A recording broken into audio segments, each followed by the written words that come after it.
everybody, and welcome to this Minisode of the Calypso Cigar Review Podcast. I am Brandon Luna. I am Randy Rankin. The douche. The douche. What? Does that make any sense? Yeah, no. I thought you were calling me the dude for a minute, and I was like, cool, that's the nicest thing you've ever said to me. The douche. Yeah, no, he's a dude. Yeah, you're a dude. I'm a dude. And a douche. I'm the dude. I'm a douche. Everybody's We're both a kind of douche. douchey because we talk about a lot of stupid shit. But You know anyway, what we are is that we are Renaissance men. I consider myself a Renaissance I do man. too. I don't put the bounds of masculinity on me. I can be a dude. Mm-hmm. I can watch a chick flick. I don't give a shit. If it's good, it's good. Plus, we got our hands in a lot of stuff. I'm like a voice actor, photographer, writer, just singer, writers. Yeah, do all kinds of stuff. Exactly, we're all over the all over the place. Was it what's that thing they say? It's like something of Jack of all trades, master of none. That's right. what I was looking for. That's it. Exactly. Yeah, but That's this no, guy. we do. I mean, seriously, we do a lot of stuff. Yeah, we do. We got our hands on a lot of, and hey, we review cigars. We do. I forgot about that. That is something we do. We should do that on like this podcast here You know, I don't know. I kind of just want to sit here and drink booze. and talk about chick flicks. Yeah, that's a good idea. What do you think about Notting Hill? No, we are actually reviewing a cigar today on this mini. Oh, it's a shame. I've actually watched that. I have to. I was married at one point, so I had to watch Notting Hill. Yeah, if you're married, you've seen Notting Hill, and you've probably seen plenty What of was that other stupid chick speech? flicks. I'm just a girl looking at a guy. Yeah, which is the equivalent of "You Had Me at Hello" or Oh some God, you bullshit, complete me and all that crap. Yeah. bullshit lines in those fucking movies that nobody says to anybody. Fuck you, Hollywood. Okay, so today's cigar. Okay, we do have to do an episode devoted to chick flicks. Yeah, right. The ones we like and the ones that just make you want to choke somebody. Yeah, like The Notebook makes you want to fucking choke women. God, that fucking movie. Anyway, okay, so let's get. We'll talk about that a little bit more, but yeah. So cigars, we are reviewing a kind of a unique cigar today because it's not really available Very rare everywhere. in the American market. Yes, It's the Oliva V. number 4. Number 4. It's kind of a petite Corona. It is. Yep. It's very prevalent in the European market. Mm-hmm. So this particular size of this is a 5x43. Yep. And it's still, the Nicaraguan wrapper, Nicaraguan binder and filler, so it's still a Nicaraguan puro. And, retails for about like $6 basically. Yeah. It's a good price for a good stick. Mm-hmm. And pretty rare from what I gather. It's not really everywhere. So if you smoke the Oliva V and you like it, this is one to pick up. And you can get it here at the Calypso shop. 972-761-9903. And we are there at the Calypso shop. We are there and here at the same time. Exactly. It's blowing my mind how we could be there and here at the same time. Mm-hmm. And I can actually watch this while I'm at home, like taking a shit on my phone, and I'm like 2 places at once. That's pretty cool. And one of them is taking a shit. Exactly. Which makes it even better. Exactly. Because taking a shit's that's one of the best things that I do all day. I would love to be able to do that today. Still having stomach issues. What the hell are we talking about? This is my favorite episode so far. I had already Oliva V. debanded. Now I'm going to cut. I love it. Brandon didn't know we had this size till an episode a couple episodes ago when this came up in conversation and thought he should try it. One of the best budget cigars. I mean, I consider Oliva budget cigars because they're really inexpensive and they're great cigars. They are. This is the Royal Gold lighter, the official lighter of the Calypso Cigar Shop and Lounge review podcast. I am not using that lighter because I forgot it. And you can't tell because it has worn off. But believe me, at one point, it said Royal Gold right there on the lighter. Yep. And guess what we never use? Just theater spills. I know, they're on the desk, and we always forget to use them. I thought about them today and didn't even think about it now. It's because we're too busy being Renaissance man. We don't have time for cedar spills.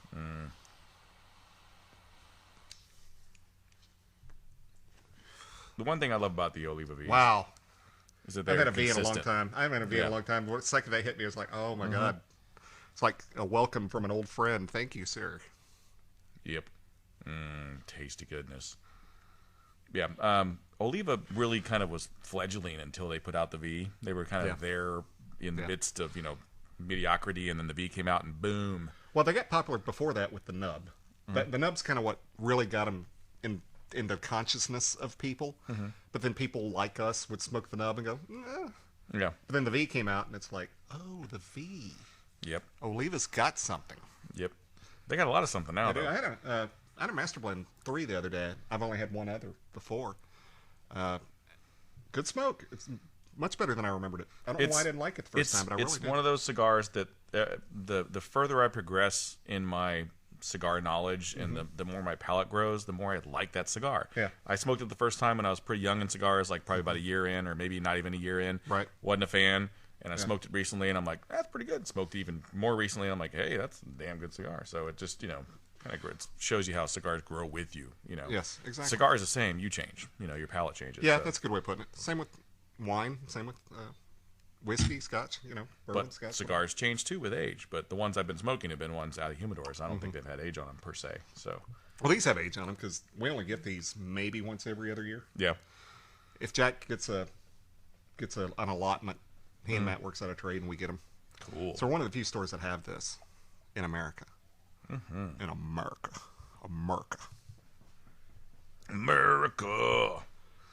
Yeah, that's good stuff. I almost went into Neil Diamond's America, but I didn't. We come to America. On the boats and on the planes. All right, that's Okay, enough. sorry. He's going to sue us. All right. Okay, for all you still listening after that. Man. I've never really picked up definitive notes from this cigar. I just like it. It just has a lot of flavor. To me, it's like a leathery To me, it's chocolate. so complex that you don't really... All the things meld together so well that... Yeah, there's a little chocolate, a little leather, but not dominant in any way, shape, or form. Yep.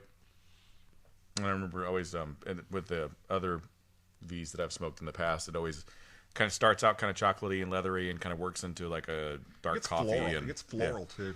Yeah, a little bit of like cedary kind of thing going on. So yeah, it's tasty. And a lot of you can get the Lancero everywhere, and that's readily available. But it's a smaller ring gauge than this, and it smokes a lot faster. So it's a little long. It's not as dense. This is a little more packed in. As you can tell, it's burning great. I'll show it to the right camera this time, and look at that burning. Yeah, great. the burn's great. Razor sharp burn line on that, and a good amount of smoke coming off both ends. From a there. 43 ring gauge, and it's putting off a crap ton. Watch this. Yeah. Moderate pull. Look at all that smoke. Wow. Yeah, you can blow some serious smoke rings with this cigar. That's good stuff. They make some great products. They really do. They've really just transcended in the last 3 or 4 years. They've just really yeah. And even in the other brands they do, like Cane. I mean, they get the Cane Lancero and the Daytona. Man. Matt didn't want the Daytona, and I didn't even try to talk him into it because I hadn't had one. And then I had one day, came back, said, order the Daytona. It's a good cigar. $6, $6.50 something for their Corona. It's a nice stick. And they're stepping into the upper echelon with the Melanio and stuff. I am blown away by that burn. That is just awesome. Yeah, it is super razor sharp, and just plumes of smoke.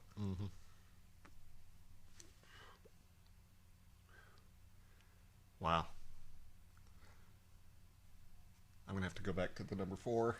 Dead air. that might be a dead air. Weekly smoke now for me. This and especially with the discount, it makes it really affordable. And to be fair, we've given so much praise, rightfully so, to the Olla de Nicaragua Dark Corojo Peligroso as being the best value in the humidor because it's under $6. You get 55 minutes of power and taste Smoking and flavor. bliss. Yeah. This is in that same category. Under $6, ton of flavor. I just forget about it because we don't have it as readily available. Plus you got it kind of tucked away in the corner where people don't really see it. So. I went looking for it today, and I went looking for it today, and I couldn't find it. We don't so I got sell a lot something of else. these. We smoke a lot of them, but we don't sell a lot of them. We actually do sell a shitload of the Peligroso, but that's readily available. We kind of hide these. Somebody knows that we have them, and they ask, we'll be happy to sell them. And what's funny is I mentioned that on Stogie Friends because there is a Stogie Friends is a forum, a cigar forum. You can go and it's kind of like a Facebook for cigars, and they have a lot of different various topics. And one of the topics was how to find hard to find cigars, and it was a great topic because a lot of people had their input about Google search is your friend and look for keywords and stuff. But what I said was like, go to your freaking B&Ms and talk to those people, get to know them, get to know the owners, get a relationship with them. And a lot of times they'll have a lot of that hard to find stuff, but they don't really put it out. They'll have it up somewhere where people who are regular customers will get offered it. Like, hey, wanted to smoke this? Like, or you ask, you hey, found you that have out this? firsthand here. Yeah, it's like your 3rd or 4th visit. It's like, hang on, Brandon, let me show you this. And you're like, holy shit, you got that? Yeah, exactly. And while I was showing you that, you saw something else we had. You're like, oh, you got that too? What? Yeah, what? So they still got mysteries from 2010 here. Yes, I mean, it's Viaje mysteries from 2010. It's crazy the nuggets of awesomeness that you can find. WMDs from like 09. Yep. Yeah. I think you had you even had some other. What was the other one you guys had? We had that 50/50 Black Label from 2010, and yeah, you got some crazy. Those are gone now. We've sold all those. Yeah. But yeah, ask your B&M, talk to your B&M owners. Get in good with them. Become a regular customer, and you'll get a lot of that hard to find stuff. Because you got to know, as a B&M owner, you find something that you like, and especially if it's limited edition, you're gonna probably kind of hoard it a little bit. Hoard it for yourself. Yeah, and then you'll sell it to certain customers that are your best customers. Right. And while I do work at a B&M, people are going to slap me with the label, of course you're going to defend the B&M. No, that's not the case. I would be that way if I owned the store. Mm-hmm. I would hoard what I like and only share it with the people I like. Think of it if you were like a millionaire whiskey connoisseur, mm-hmm. and you scoured the world for your favorite whiskeys that you could only find in certain places. Yeah. You're going to keep that in your own private liquor cabinet, and you're only going to bring it out for your certain special friends. Yep. And that's what a B&M owner will do. Is once you're a special customer, you're going to get the doors are going to open up to the hard to find stuff. For sure. Look at that. Yep. Great ash, great burn. Crazy good burn. So we're at the end of about the first third of that, or kind of in the middle of the first third, but it is a mini-sode. Mm-hmm. So we're going to take a little break. We're going to come right back for the second third of the Oliva V Petite. Numero cuatro. Number 4, yeah. Number 4, whatever. Numero I was trying to be Spanish and yeah. you ruined it for me.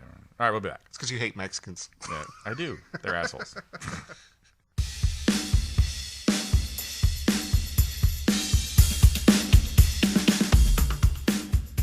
All right, we're back for the second third of the Oliva V number 4, and we want to show you our ashes. Not our ass, but ashes. Now, my burn's not quite as razor, but it's just not too far off. But look at the ash. Yeah. It's nice. Beautiful. It might not last much longer, so I'm going to kind of hold it over the ashtray. Noodle soup. Noodles. Goes back to Friends. I love it when we do Friends references. Because I wonder what people are thinking. If they're like, people go, oh, that was a Friends reference. Or people are like, the fuck was that? Yeah. Oh, another fucking Friends reference? Right. Okay, so I spend a lot of time on Stogie Friends. I like going there and kind of stirring the pot. And Leaning Tower Pizza. I'm going to ash. I'm not going to ash that. I'm going to leave it. Well, it is Leaning Tower Pizza that you have to see. So I post. They have one of the cool things I like about Stogie Friends that other forums don't do is they allow you to post polls. Okay. So you can actually post a question and have people do a poll on Poland? You can just put pictures from not people pictures from of Polish people. No, not not Polacks. No. Okay. But I asked a couple questions that I thought were kind of relevant to based on cigar news and stuff like that. Mm-hmm. And one of them I asked was because this has been bugging me like crazy lately, and I know it's been bugging a lot of other people. But it seems like more and more in the news you hear about states legalizing marijuana and trying to get rid of tobacco. So marijuana.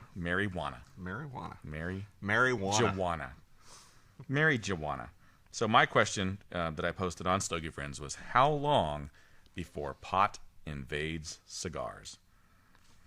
Okay. So I posted basically saying that, the legalization of marijuana, do you guys think it'll eventually invade cigar industry? I figure cigarettes with weed are a given. In fact, I'm pretty sure Maduro green boxes are already in production. Mm-hmm. But what do you think about hybrids of cigars and weed? Is it beyond the realm of possibility to blend marijuana with at least as a filler? I would venture to guess it wouldn't taste good, but I figure there's probably a couple of people who have it online. So most of the response is kind of what I agree with, that I don't think it'll necessarily happen in the cigar realm unless it's in the realm of like the Philly blunts and stuff like that. Yeah. Because you don't really inhale cigars, and you really need to inhale marijuana to get the effects of it. Yeah. And a lot of people have said, I don't think it'll probably happen. It'll probably be more in the baking side of things. Like maybe, Dolly Madison will become Dolly Mary Jane. Is Dolly Madison even still around? I don't know. I thought Hostess bought... And of course, Hostess isn't around. Yeah. No. So somebody inherited the Twinkie and Dolly Madison line, or Hostess and Dolly Madison line, I guess. Yep. My thoughts on that, and I'm not a prude, if you've listened to 1 second of any of our episodes, you know that I'm not a prude. I'm just not a marijuana guy. It does nothing for me. But I don't care if you smoke it, and I'm all for you, and I'll defend your right to smoke it to my dying day. But it just doesn't do anything for me. So I'm never gonna go that route. If they did blend, maybe it's got this nice Criollo 98 wrapper and this nice Nicaraguan binder, and then this marijuana mixture filler, this hydroponic pot filler. If you want to smoke it, go for it, and sure you'll have a hell of a good time. But I guess I'm kind of old school in a way that I like things to be the way they're supposed to be, and I like cigars to be cigars. I like a joint to be a joint, and I like whiskey to be whiskey, and I don't drink cosmopolitans and stuff like that. You know, so I'm all for. I mean, I think hybrids are just. The reason I posted that question is because I think it's a good question, and it was worthy of asking. Hybrids are all the rage right now. I mean, you can't practically find regular vodka anymore. It's always mixed with some shit. Citrus and tomato, and cherry and orange and other blackberry bullshit. So, blah, blah. And most of the votes have been. My question was, would you smoke a cigar with marijuana in it if it actually tasted good? And it was legal. And most people said hell no. Out of the votes so far, 2 people said hell yes, I would give it a try. Give me 12 tacos and 5 bags of Doritos, and I'm in. That was my response.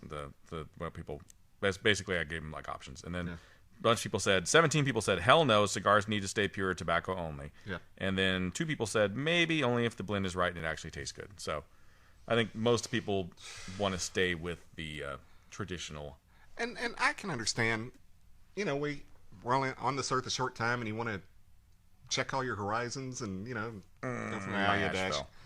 And I'm cool with that.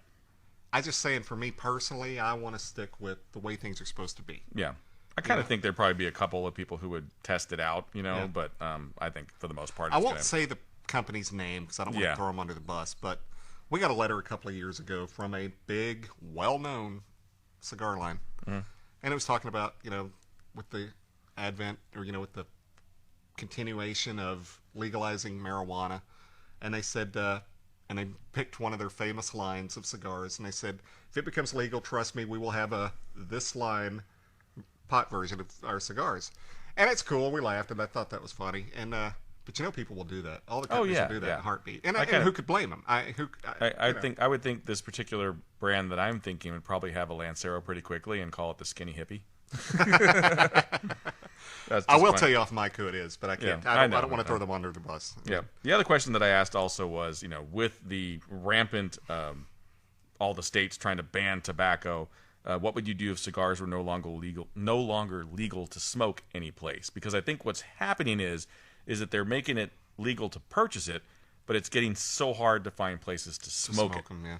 And the options that I gave them were welcome a life of crime and take consequences. I'll be the next Capone. Pay the fines if I get caught, but still smoke on occasion. Give it up, it just isn't worth it. Or get my smoking buddies together, buy a private island, and call it Cigar Island. And most of the people voted, 18 people voted for, they'd just basically start a life of crime and whatever. Yeah. So most everybody pretty much wants to keep smoking them no matter what. Damn the consequences, which good. I agree with. Read that question again, because I had an answer, and then I got lost in your other stuff. But read the question. What would you do if you were no longer to legally smoke cigars anywhere? Oh, I know where it's going. It was off the cigar page, but kind of touching the political page. So the fact that cigars will still be legal, but you just won't have a place to smoke them. Yeah, because a lot of states. It's the equivalent of what Obama's doing with gun control. Yeah. And you can still have guns, but we're going to tax the shit out of ammunition. Yep. So you can have your gun, but you don't have anything to shoot out of it. Can't afford bullets. You can't shoot anything out of it. And oh god, we're not going to do another of those episodes for a while, but. Fuck government, man. They just want to take everything away. It just pisses me off. And when you look at Half Wheel, which is a great site to go to, they have a lot of really exclusive news on there, and they're local from the Dallas area. So check out Half Wheel if you haven't seen it yet. But you look at their news section, and literally the first 3 pages, half of the news is states trying to ban tobacco, not being able to smoke it outdoors in parks, not being able to smoke it at restaurants, not being able to smoke. Even California's trying to ban it in home. Like you can't smoke it in your own freaking house. Third-hand smoke. Yeah, which is bullshit. Third-hand smoke means the person that moves into your place after you move out. It's the smoke that gets trapped in the walls and the carpet. That's called third-hand smoke.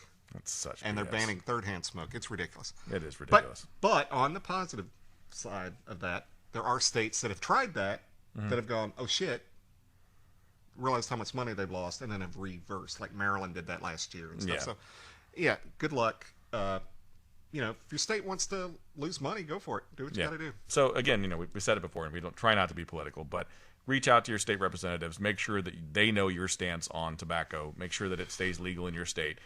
Join the CRA if you're not a member, because they're working their asses off. Find out other avenues for like the local CRA type things. What's the other one for Texas? The one in Texas Cigar Merchants Association. Yeah, Texas Cigar Merchants Association. And what you don't, it's for the actual merchants, but what you could do as a customer is let your B&M owner know that, hey, you need to be a part of this organization if you're not part of it already. Yep. And especially for those in Texas, Matt's the president of the Texas Cigar Merchants Association, and you'd be shocked at how many cigar stores in the state are not in the association. Yep. And they have a lobbyist. I'm going to say we because I'm part of it. We have a lobbyist. We're there fighting every freaking day. So tell your B&M owner in your state, if they have an association like that, tell them they need to join it. These people are working on their behalves. Yep. Got to keep it legal, people. Yep. I love this habit too much to do it underground. I mean, I will if I have to, because it's it's going to be easy for the B&M owners to just close shop and just open someplace underground and have a speakeasy with cigars, basically. But who wants to be in that situation? The thing is that, and this is what they're trying to fight for in Congress, the CRA and all the state organizations. And this isn't being preachy. This is informative. What the FDA is trying to do is lump any and all cigars into one category. Yeah. Therefore, then they can then regulate it all. And by any and all cigars, we're talking Black and Milds, Swisher Sweets, Backwoods, Phillies, Titans, all that crap. They're saying that's the same thing as this. Which is a premium product that's hand-rolled. It's exclusive tobacco. There are no chemicals. There are no foreign objects. There are no paper. On occasion, you'll find a wire. Someone's pissed off at the factory. Maybe a twig. But no, you know what we mean. It's nothing homogenized about this cigar. This is a natural cigar, and it's a work of art. Let's be honest. And the those I smoked them on car rides. There's Swisher Sweets that are little cigars with a paper wrapper and a filter, so they look like cigarettes, but they're called little cigars.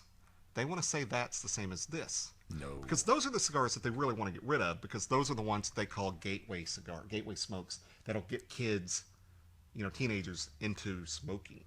And it's bullshit. This is an art, as you said. This is a hobby. This is non-addictive. And 6 months ago I probably would have said it was non-addictive. But with my stomach issues over the last couple of weeks, I've realized I don't need a cigar. Yeah. I've gone several days without a cigar. Yep. It's not like cigarettes where it's not like cigarettes where you fiend for it. I mean, I literally, this is my weekly constitutional. Typically, I only smoke on the days that I do the podcast. With my stomach, I've been having weekly Yeah, constitutionals. so it's not, Sorry. Boom, boom. Yeah, but I mean, it's not, I'm not an everyday smoker. I used to be. I don't have to be. I choose to smoke once a week because I want to be able to really taste the cigar. When I was smoking every day, I found out that I was just missing a lot of the nuances. Yeah. But that's my palate. That's not everybody's palate. So it just depends. So, for the FDA to be involved in cigars is just ludicrous. It's beyond ludicrous. There's not even a word for it. It's just, you know what it is? It's George Orwell. It's 1984. It's Big Brother. It's we'll tell you what to do. Yeah, we're paying for your health care now, so we get to decide what you're going to smoke and what you're going to do. Bullshit. Yeah. We had a customer who hadn't been in here in 5 months. He came in. Chad. You know Chad. Yeah. I don't want to say his last name. I hadn't seen him in months. Came in the other night. It was Christmas Eve. Came in, wanted to buy Matt and I a cigar. And so where have you been? Well, they're changing the insurance at work. So, if you were a tobacco smoker, the insurance was going to be like 3 times the rate. So I had to go months without smoking so that I wouldn't fail the test. And it's like, really? And I said, is this all because of Obamacare? And he said, of course. That's part of the protocol. That sucks. Ridiculous. So anyway. So hopefully the next guy will just overturn all that bullshit and we'll be back to square one. Or next girl. I don't care. Go back to girl. I don't give a shit. Who cares? Yeah.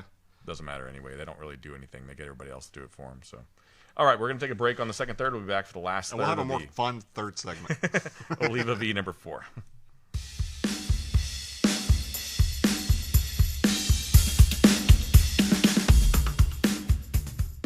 All right, so we're at the final third of the Oliva V number 4. And flavor bomb. Yeah, it's tasty. I wouldn't say it's complex. I just think it's just flavor all the way through. Although it does have some changes. We've talked about it. It's picking up floral, not necessarily rosy or anything, but just a bouquet of something. Yeah, very floral. Potpourri kind of almost. But just kind of like flavor. Sunflower seedy. Yeah, with a little pepper. Yeah, there's definitely some pepper on the red. There's definitely black pepper on the retrohale. It's not a Tabasco-y pepper. It's just a nice black pepper. But with some floral notes. Yeah, no, I did it off, and my nose is still running from it. Yar. But, turns you into a pirate. Yar. It does. Yep. Arr. The Oliva V. Yar. Number 4. It's tasty. Yeah. I have a new go-to. I will smoke this more often. How much you got left in the box there? I got a couple boxes. Okay. We're good. We're good. Excellent. You might have to grab some with your discount. Right. Stick them in your locker. I will have to do that, exactly. We're getting ready to close. Damn it. We'll put you on a tab. You can pay it next time. Okay, that works. That works. That'll work. Excellent. Yes. So what do you think of this Corner Creek bourbon? We didn't mention that we paired it last episode, and this is the mini, so we're still pairing with it. Corner Creek bourbon. It's tasty stuff. Very nice stuff. If you can find it, it's hard to find. $25-26 for a fifth, so it's reasonably priced. Yep. I say it compares nicely with Woodford. I think Woodford has its own place, and this has its own place. But if you offer me either one in a blind tasting, I'd be happy with either one. It's very smooth. Woodford still has a little bite to me as you nail it against. Woodford has a little bit more sweetness than this. I think this has a little more fire, but not as much bite, if that makes sense. Yeah. And if you're a whiskey connoisseur like we are, then you'll know. Yep. You'll notice that subtle difference. Yeah, I've been hitting the whiskey pretty hard, just like trying different, not like all at once. Me too, for like 20 years. Yeah. It's been a long time since. No, but I mean, I've been buying different ones, and I'll go to like a store and I'll sit there and look at reviews and stuff and see what I want to try and try stuff that they have here. And, Which you don't have to do. You can just call me, hey Randy, have you had this? Yeah, well, yeah, but so it's I like the Woodford Reserve a lot. That's the one I'm going to buy if I can find it inexpensively. If I had to have a go-to, I could go with Woodford every day. Yeah. But I could do that with Makers too. And you don't like Makers as much as I do. I still think Makers is excellent. I like the Makers 46 is damn good. Really good. It's tasty. They don't make it anymore. They used to have a Makers Gold. My God, that was great. Yeah. Another one that I liked a whole lot, but it's out of my price range. I'll get it if it's on sale. Was Angel's Envy. Angel's Envy is good. By the way, Evil Empire. I checked them out the other day. $49.99. See, I got it for $32. Hang on. I know you got a good deal. Went to Total Wine. $49.99. I went to our place that we go to just because it's close and it's very expensive. $49.99. So obviously they don't let you discount that bourbon. All three places was the same price. And Evil Empire and Total Wine are usually $5 to $7 cheaper than this other place that we go. Yeah, I'm kind of wondering if it was just because it was the holidays and they were marking them down for the holidays, maybe. Off of that place where you stopped and got it? Yeah, probably. Yeah. It was right around Christmas time, so that might have been why. But yeah, it was. Well, they do that with the gift sets a lot. That's why I always like to go the day after Christmas and swoop in on the gift sets. Do you have whiskey stones at all? No. So they were doing a thing with. I mean, I've drank enough. You'd think they'd be whiskey stones, but no. There was a. If you bought the Makers 46, it came with a bag of whiskey stones. Yeah, that would have been cool. That'd have been cool. And I had already bought the Angel's Envy. I'm like, what? He's like, yeah, you get the 46, you get the whiskey stones. I'm like, that sucks, man. Give me the whiskey stones. Buy the Makers. I'm like, damn it. You can get them online at like Sharper Image or something like that. But these came with the bottle. I know. Nice. Whiskey stones, if you don't know, they're basically rocks that you put in your freezer and you let them get cold, and then you put them in your glass, and you don't get the advantage of it. You get the advantage of it cooling down the drink, but it doesn't water. And you get to hear that sound, and that's what I love about rocks in a drink is that sound of the ice clinking against the glass. I love that. It's cool stuff. Yeah. So, okay, we were talking about shotguns. We were talking about guns a little bit in the last episode. Yeah. And you were telling me you just got a shotgun. That's just cool. Congratulations. Yep. And you mentioned that sound, and your daughter got. She was like, "That's cool." Well, I did the whole hold it one hand and. Like in Splinter when he did the one arm thing. That was awesome. Yeah, that's cool. We had a friend. He's passed on. My ex-wife was very good friends with this lady, so therefore I became friends with the lady and her husband. And he was a big time pacifist. And boy, this is back in my piss and vinegar days. Boy, if somebody did that, I'd fucking kill their ass. That kind of stuff. Yeah.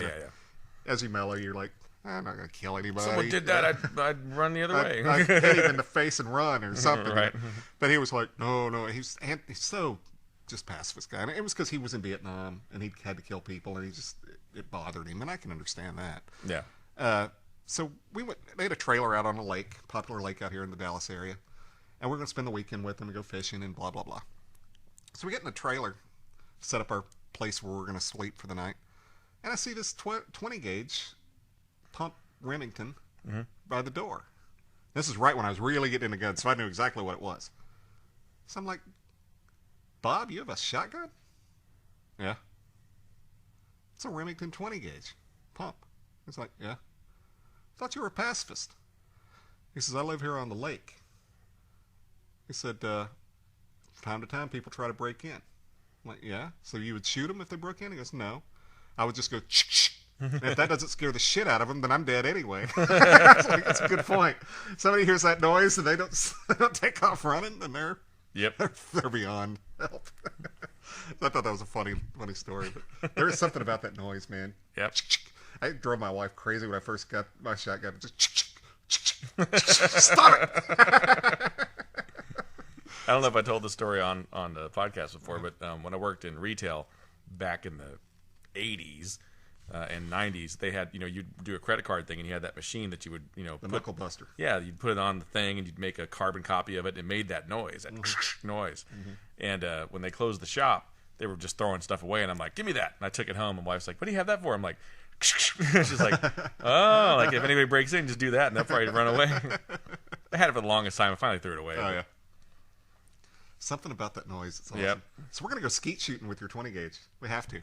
Hell yeah. Definitely do that. That'd be fun. $200 in ammo. You can still get shotgun shells pretty cheap. Yeah. Because you get like bird shot. And that'd be awesome. yeah, it's bird shot for shotgun. Like for pistols, they call it cowboy load. It's just very low grade. Yeah, low load. Yeah. Low load. But yeah, just get some bird shot. You can still get that pretty cheap. That'd be fun. It'd be a blast. Fun. I haven't shot skeet in 12 years. Yeah, this gun's from the 70s. It's Winchester, and I got to get it serviced, so I'll get it. The thing about Winchester in the 70s is that they weren't Winchester anymore. They were Japanese owned and stuff, which is too bad. Yeah. I love Pawn Stars only because they only buy guns pre-1900 because some legal thing. You have to do the paperwork and stuff if it's after 1900. So they only buy pre-1900 stuff. And some of the shotguns that they bring in there, it's like, oh my God, I want that gun so bad. 1873 Winchester. Oh! Right. That's badass. Yeah. Yeah, that's cool stuff. Speaking of Westerns, you ever seen that movie, Winchester 73? Oh, I love Winchester 73, Great yeah. movie. That was the gun that beat the Indians. Yep.